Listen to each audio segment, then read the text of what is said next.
Hi friends, అందరికీ వరమహాలక్ష్మి వ్రతం శుభాకాంక్షలు. నేనైతే వరమహాలక్ష్మి వ్రతం చాలా బాగా చేసుకున్నానండి. మీరందరూ మీ ఇంట్లో ఎలా చేసుకున్నారో నాకు కామెంట్ చేయండి. ఇక ముందు రోజే పూజ ఐటమ్స్ అన్నీ క్లీన్ చేసి పెట్టుకొని ఇంకా ఫ్రైడే రోజు పూజ స్టార్ట్ చేశానండి. ఇక ఆ రోజు ఎర్లీగా లేచి అమ్మవారికి సంబంధించిన ప్రసాదాలు అంటే పులిహోర, పూర్ణాలు, దద్దోజనం, శనగలు, అమ్మవారికి ఇష్టమైన ప్రసాదాలు అన్నీ చేసి నైవేద్యంగా పెట్టాను. నాకు నచ్చినట్టుగా అమ్మవారిని ఇలా అలంకరించానండి. మా అమ్మవారు ఎలా ఉన్నారో ఒక చిన్న కామెంట్ చేయండి. ఫైనల్గా మా వారితో ఆశీర్వాదాలు తీసుకున్నాను. పూజ సక్సెస్ఫుల్గా కంప్లీట్ చేసుకున్నాం.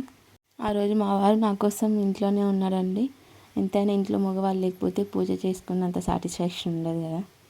పాసిబుల్ అయితే ఇద్దరం కలిసి అమ్మవారికి పూజ చేసుకుంటేనే బాగా అనిపిస్తుంది.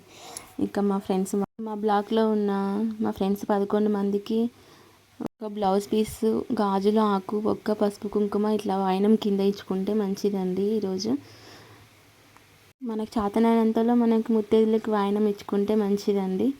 ఇంకా ఇంట్లో పూజ అంటే ఎంత పని ఉంటుందో అందరికీ తెలిసిందే. 10 రోజుల ముందు నుంచే పని చేసుకుంటూ ఉండాలి. ఇంకా పూజకి సంబంధించిన పూలు కట్టడం, పూజ ఐటమ్స్ క్లీన్ చేసుకోవడం ఇవన్నీ ముందు రోజు చేసుకుంటేనే ఆ రోజు ప్రశాంతంగా గడిచిపోతుంది పూజ. లేకపోతే హడావుడి అవుతుంది. ఇంకా ఫైనల్గా వచ్చిన ముత్తైదుల దగ్గర కూడా ఆశీర్వాదం తీసుకున్నా.